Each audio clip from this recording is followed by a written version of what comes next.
Hello दोस्तों, मैं लाया हूँ बीएससी के फर्स्ट ईयर की कुछ वाइवा में पूछे जाने वाले महत्वपूर्ण क्वेश्चन जो 100% श्योर हूँ कि ये ही पूछे जाएंगे। जैसे है मोहर या लवण के मोहर लवण या फेरस अमोनिया सल्फेट का सूत्र लिखो। मोहर या फेरस अमोनिया सल्फेट का सूत्र लिखो। देखो अमोनिया फेरस सल्फेट हमें लिखना है। फेरस सल्फेट, फेरस का सूत्र होता है Fe। सल्फेट का होता है SO4। एमोनिया का होता है NH4 और सल्फेट का होता है अमोनिया सल्फेट साथ है NH4 2 SO4.6 H2O। ये कैसे है? मोहर लवण का सूत्र है। मोहर लवण को हो या फेरस अमोनिया सल्फेट। ठीक, एक और ही इम्पोर्टेंट क्वेश्चन है फिटकरी का सूत्र। फिटकरी का सूत्र भी एग्जामिनर पूछ सकता है, क्योंकि एग्जामिनर के अपने ऊपर निर्भर होता है। वो फिटकरी का भी पूछ सकता है। फिटकरी का होता है K2 Al SO4 whole twice 3.24 H2O। ये है फिटकरी का सूत्र। अब अगले क्वेश्चन की तरफ बढ़ते हैं भाई। अगले क्वेश्चन में मूलक किसे कहते हैं? अब प्रश्न आ गया, मूलक किसे कहते हैं भाई। देखो मूलक किसे कहते हैं? मूलक कहते हैं भाई परमाणु या परमाणु समूह, ठीक है, उन पे उपस्थित क्या आवेश, वो क्या होते हैं? वो होते हैं मूलक। अब देखो मूलक कितने प्रकार के होते हैं? मूलक होते हैं 2 प्रकार के। कौन कौन से होते हैं आपको पता है? एक होती है कौन सी? अम्लीय मूलक, ठीक है। एक होती है क्षारीय मूलक। देखो मूलक किसे कहते हैं? मूलक कहते हैं परमाणु या परमाणु समूह उन पे उपस्थित जो आवेश होता है उसे मूलक कहते हैं। ठीक है। मूलक 2 प्रकार के होते हैं, अम्लीय मूलक और क्षारीय मूलक। अम्लीय मूलक क्या है? जिसमें क्या होती है? ऋण आयन हो, एक अनपेयर्ड इलेक्ट्रॉन हो, ठीक है, ऋणात्मक हो, ठीक है। जैसे क्लोरीन है, क्लोरीन पे एक आवेश कौन सा है? माइनस, तो ऋणात्मक होता है अम्लीय। और क्षारीय कौन सा होता है? क्षारीय होती है धनात्मक। जैसे Ag2+, ठीक है, Ag2+ में धनात्मक है तो ये क्या है? क्षारीय। अनुमापन किसे कहते हैं? अब क्वेश्चन आ गया अनुमापन किसे कहते हैं? अब देखो अनुमापन कहते हैं ज्ञात सांद्रता वाले विलयन से, क्या? ज्ञात सांद्रता वाले विलयन की सहायता से क्या करते हैं?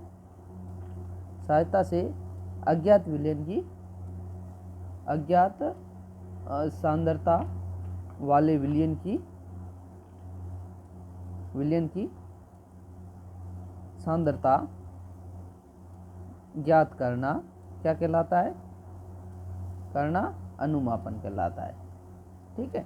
अनुमापन किसे कहते हैं? ज्ञात सांद्रता वाले विलयन की सहायता से अज्ञात सांद्रता वाले विलयन की सांद्रता ज्ञात करना क्या होता है? अनुमापन। अब देखो अनुमापन कितने प्रकार के होते हैं? अनुमापन 2 प्रकार के होते हैं। कौन कौन से? एक होते हैं अनुमापन 2 प्रकार की होती है। कौन कौन से? एक एकल अनुमापन। कौन सा? एकल का मतलब एक, ठीक है, एकल अनुमापन, ठीक। और एक होता है द्वि अनुमापन, एकल अनुमापन और द्वि अनुमापन।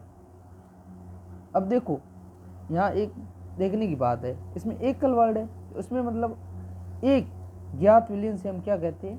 दूसरे का क्या निकाल सकते हैं हम? सांद्रता। एक ज्ञात विलयन अपने पास है, ठीक है, उसकी सांद्रता पे ज्ञात है और दूसरे की अपने पास सांद्रता नहीं है, और इस ज्ञात सांद्रता से ही हम दूसरे की सांद्रता ज्ञात सकते हैं। और दूसरा द्वि अनुमापन, द्वि का मतलब दो। अब एक सांद्रता ज्ञात सांद्रता से हम दूसरे की सांद्रता ज्ञात नहीं कर सकते, इसलिए हमें क्या करना पड़ेगा, एक तीसरा लेना पड़ेगा सांद्रता के लिए, एक माध्यक का विलयन लेना पड़ेगा। जैसे ए की सांद्रता हम ज्ञात कर सकते हैं, ए की अपने पास ज्ञात है, ठीक है, बी की ज्ञात नहीं है। अब ए से सीधा हम बी की ज्ञात नहीं कर सकते, ठीक है, इसलिए ए से किसकी ज्ञात करेंगे, ए से ज्ञात करेंगे हम सी की, ठीक है, कोई हम निश्चित ले लेते हैं, उसकी अपने पास सांद्रता अपन को पता है, ठीक है। अब ए से क्या करते हैं, सी की ज्ञात कर लेते हैं। अब इन दोनों की ले लेते हैं, फिर सी से इसकी, सी और बी से इसकी ज्ञात कर लेंगे, सी की अपने पास ज्ञात होगी, और बी से और सी की काउंट करके हम बी की ज्ञात कर लेंगे, ठीक है। इनसे इससे किसी ए से सी की ज्ञात हो जाएगी और सी से किसी बी की ज्ञात हो जाएगी। जो मतलब जो होगा द्वि अनुमापन होगा, उसमें हम क्या एक माध्यमिक लेंगे, जैसे क्या ज्ञात कर सकते हैं, मतलब सीधा ज्ञात नहीं कर सकते। इसमें एक का सांद्रता दी गई तो दूसरे का सीधा निकाल सकते, पर इसमें ऐसा नहीं है। इसमें किसमें, द्वि अनुमापन में, इसमें क्या दो मतलब एक की सांद्रता ज्ञात होगी और दूसरे के लिए हमें एक माध्यमिक लेना पड़ेगा, ठीक है। अब अगला क्वेश्चन आती है, सांद्रता किसे कहते हैं। ये सिंपल सा क्वेश्चन है, क्योंकि ये भी पूछा जाता है, ज़्यादातर पूछा जाता है, सांद्रता किसे कहते हैं। सांद्रता विलायक क्या कहते हैं, विलायक क्या होता है, विलायक क्या होता है, जिसकी मात्रा अधिक होती है, जो किसी चीज़ को घोलता है, ठीक है, वो विलायक होता है। विलायक की क्या होती है, निश्चित मात्रा, क्या होती है, निश्चित मात्रा, ठीक है, निश्चित मात्रा, ठीक है। उसमें घुले क्या, विलय की मात्रा। विलय क्या होता है, जो विलायक में घुला हुआ हो, विलय की मात्रा क्या होता है, मात्रा, वो क्या है, वो सांद्रता कहलाती है। क्या कहलाती है, सांद्रता। अब क्वेश्चन पूछिए आपसे कि सांद्रता किसे कहती है, आप सीधा बता सकते हैं विलायक की निश्चित मात्रा, उसमें घुले विलयन की मात्रा कि वो विलय की मात्रा, घुले विलय की मात्रा सांद्रता कहलाती है। अब क्वेश्चन आता है, अनुमापन किसे कहते हैं, अनुमापन कितने प्रकार की होती है। अब देखो, मैंने इसमें जिक्र किया है कि अनुमापन दो प्रकार की होती है, ये यहाँ भी पता है, अनुमापन दो प्रकार के होते हैं, ठीक है। अब अनुमापन दो प्रकार के कौन से थे, एक एकल अनुमापन, ठीक है, और दूसरा होता है द्वि अनुमापन। ये तो होगा सिंपल सी बात, ठीक है, और क्यों आगे तो डिटेल में मैंने पहले बता दिया आपको। अब आता है मानक विलयन। अब क्वेश्चन आ गया, मानक विलयन किसे कहते हैं, ये भी आपको पता होना चाहिए, पूछ ले एग्जामिनर के मानक विलयन किसे कहती है। मतलब ज्ञात सांद्रता वाला क्या, विलयन, जिसकी हमें सांद्रता ज्ञात हो, विलयन, वह मानक विलयन कहलाता है। क्या कहलाता है, मानक विलयन कहलाता है, ठीक है। अब क्वेश्चन आपसे पूछे मानक विलयन किसे कहते हैं, आप सीधा झट से बता सकते हो कि मानक विलयन वह विलयन जिसकी हमें सांद्रता ज्ञात हो, वह मानक विलयन कहलाता है। अब अगला क्वेश्चन की तरफ बढ़ती है, सूचक किसे कहते हैं। अब क्वेश्चन आ गया, सूचक किसे कहते हैं। ये सब अनुमापन से पूछे गए हैं, सारे के सारे अनुमापन से पूछे गए, सूचक किसे कहते हैं, बताओ। अब वह विलयन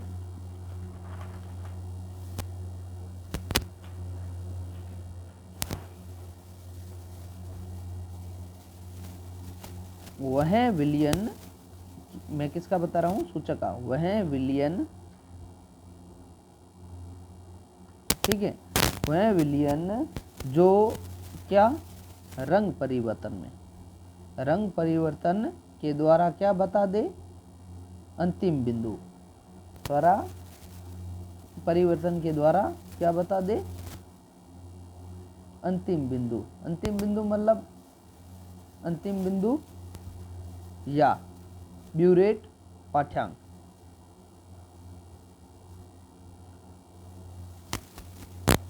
पाठ्यांक, जो ब्यूरेट पाठ्यांक की जानकारी देता है। क्या देता है? जानकारी देता है। वो क्या होता है?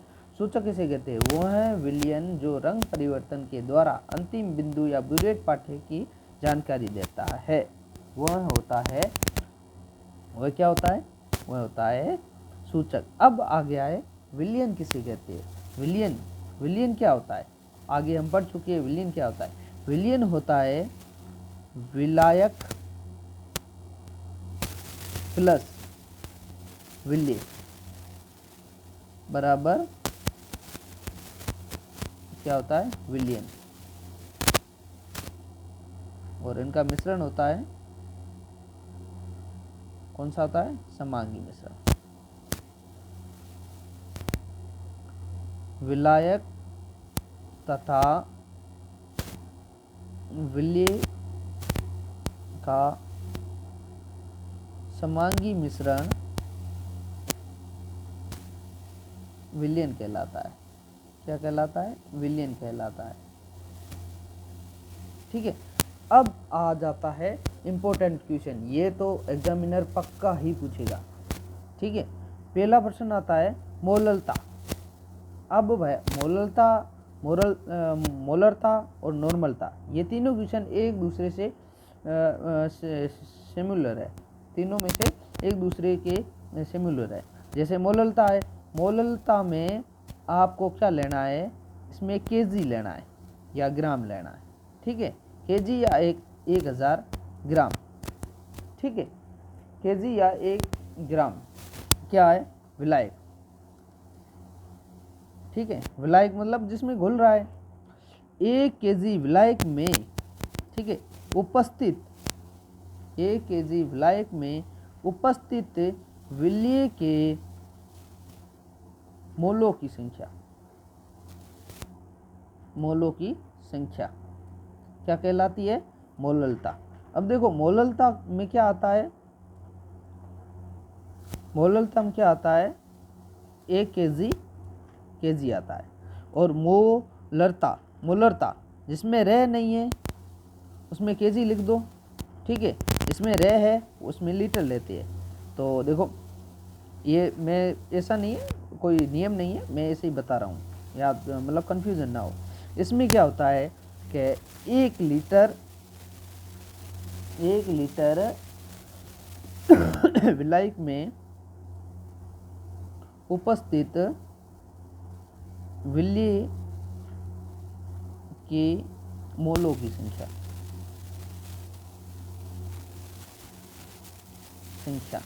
ठीक है। अब देखो नॉर्मलता, इसमें भी रह आ रहा तो इसमें भी 1 लीटर लेना है। 1 लीटर विलायक में उपस्थित विलय के इसमें ध्यान रखना थोड़ा, ग्राम तुल्यांकों की संख्या। किसकी? ग्राम तुल्यांकों की संख्या। ग्राम तुल्यांकों की संख्या। देखो नॉर्मलता और मोललता और ये मोलरता, ये तीनों एक दूसरे के जैसे ही है। अब प्रश्न आ गया बीकर को बीकर क्यों कहते हैं? ये एग्जामिनर पूछ सकता है। देखो कॉनिकल फ्लास्क और बीकर एक जैसे होते हैं, इसमें थोड़ा सा अंतर होता है। तो एग्जामिनर पूछ सकता है कि बीकर को ही बीकर क्यों कहते हैं। देखो हम इसको लिख सकते हैं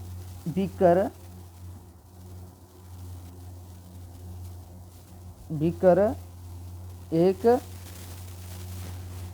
बेलनाकार क्या है? कंटेनर है। क्या है? इतना तो आपको पता है कि बीकर क्या है? एक बेलनाकार कंटेनर है जिसमें क्या है? जिसमें पूरा किनारा मतलब ऊपर वाला पूरा किनारा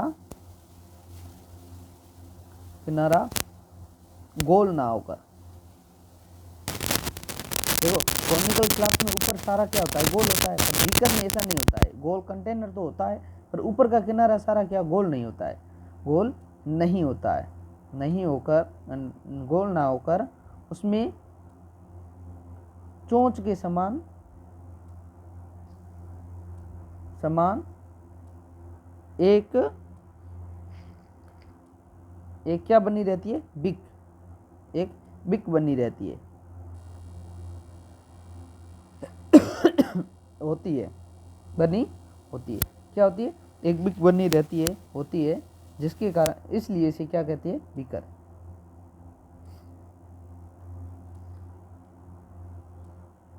नहीं तो इसे कोनिकल फ्लास्क भी कह सकते हैं, इसमें क्या है, ये बिक नहीं बनी होती तो इसे हम कोनिकल फ्लास्क भी कह सकते हैं, तो इसमें क्या गलत होता।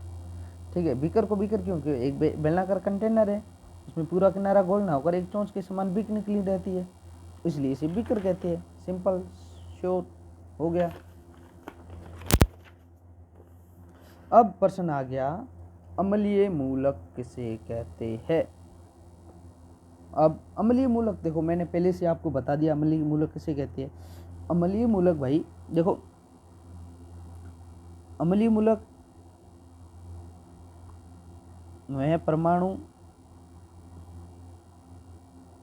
या समूह जिसमें क्या है, समूह जिसमें जिसके आवेश को क्या कहते हैं, मूलक। ठीक है, अब अम्लीय मूलक क्या है। ठीक है, अम्लीय मूलक तो मतलब आप, अम्लीय का अर्थ होता है अम्लीय मूलक जिसमें क्या, ऋणात्मक आवेश हो, जिसमें क्या, ऋणात्मक आवेश हो,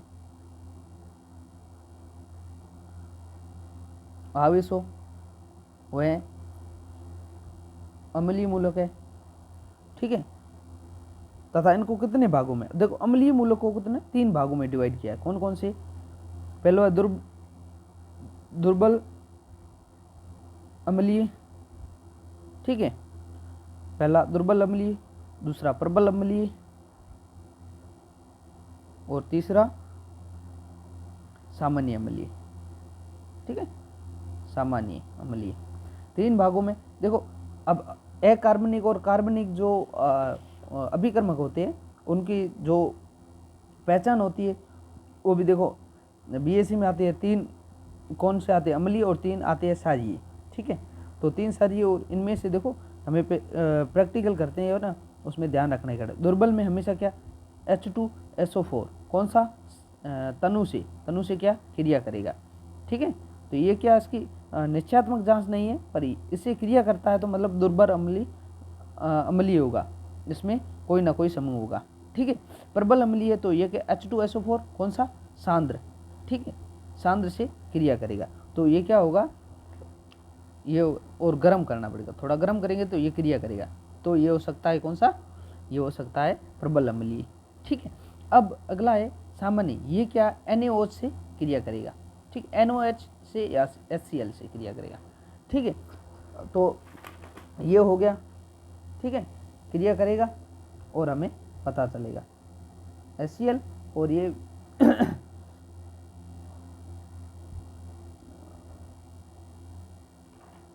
ठीक है, हो गया। अब देखो और ये सॉरी ये HCl, ठीक है, प्लस BCl2 एंड HNO3, वो भी सांद्र से ये क्रिया करेगा, तो मतलब ये सामान्य अम्लीय इनमें है। अब आता है क्षारीय मूलक। अब देखो मूलक तो आपको पता है क्या होता है, मूलक परमाणु या उनके ऊपर उपस्थित आवेश। देखो क्षारीय मूलक कौन सा, धनावेश है, तो उस पर क्या, धनावेश होगा। देखो अब क्षारीय को कितने भागों में बांटा गया है, ये धनावेश है, सीधा मैं लिख देता हूँ, धनावेश होगा, उसे क्षारीय अम्लीय कहते हैं, क्षारीय मूलक कहते हैं, क्षारीय मूलक। ठीक है, अब इसको कितने, इसको 0 से या 0 से 6 भाग, कितने, 6 भाग में बांटा है। देखो मैं 6 बांटों में बांटा है, 6 भाग। कौन सी, पहला वर्ग कौन सा है, शून्य वर्ग। ठीक है, शून्य वर्ग, पहला वर्ग है शून्य। ठीक है, इसको किसे, NaOH से क्रिया करेगा, तो इसमें क्या, इसमें एक ही है, कौन सा, अमोनिया, तो ये अमोनिया है। ठीक है, NaOH से क्रिया कर रहा है तो अमोनिया है। ठीक है, अब प्रथम वर्ग है। ठीक है, प्रथम वर्ग 2 नंबर प्रथम वर्ग। प्रथम वर्ग में कौन कौन से आती है? एक आती है प्लम्बस, सिल्वर, मरकरी। इसको क्या HCl से क्रिया करेगी, ये HCl से क्रिया करेगी। तो आपको पता चल जाएगा इसमें क्या HCl जैसे ही डालेंगे पदार्थ में तो क्या उसे अभिक्रिया करेगी, तो हमें पता चल जाएगा ये प्रथम वर्ग क्या इसमें क्या हो सकता है, सारी मूलक हो सकता है, प्रथम वर्ग का सारी मूलक। अब आता है प्रथम वर्ग को 2 भागों में डिवाइड किया है, कौन कौन से? फर्स्ट ए और सेकंड बी। ठीक है, ये होती है इसमें मरकरी 2+, ब्लूबेक्स 2+, बिस्मिथ, और ये कॉपर और कैडमियम। ठीक है, ये होते हैं फर्स्ट ए में और फर्स्ट बी में अस्मिथ 3+, टिन,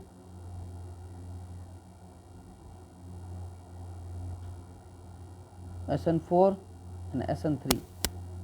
ठीक है, ये होते हैं। ठीक है, अब ये द्वितीय अब आगा तीसरे नंबर 3 4। अब आगा तृतीय वर्ग। अब तृतीय वर्ग में कौन कौन से आते हैं? तृतीय वर्ग में आते हैं एल्यूमिनियम, फेरस और क्रोमीन। ठीक है, 3+, 3+, 3+। 3+ वाले तृतीय वर्ग में कौन कौन से? एल्यूमिनियम, फेरस और क्रोमीन। ठीक है, और चतुर्थ वर्ग में आते हैं जिंक, मैग्नीज, निकल और कोबाल्ट। ठीक है, कौन कौन से? जिंक, मैग्नीज और कोबाल्ट। चतुर्थ वर्ग में जिंक, मैग्नीज और कोबाल्ट, इस पे 2+, 2+, 2+, 2+। ठीक है, अब देखो अब पंचम वर्ग आता है। ठीक है, कौन कौन से? पंचम वर्ग।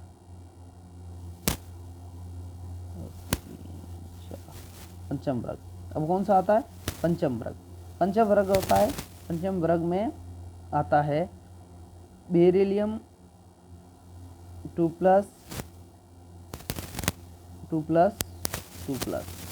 ठीक है, अब आता है षष्ठम वर्ग। षष्ठम वर्ग, षष्ठम वर्ग में ओनली एक आता है मैग्नीशियम। ठीक है, ये हो गया सारी। ठीक है, सारी को 6 भागों में बांटा गया है। ठीक है, अब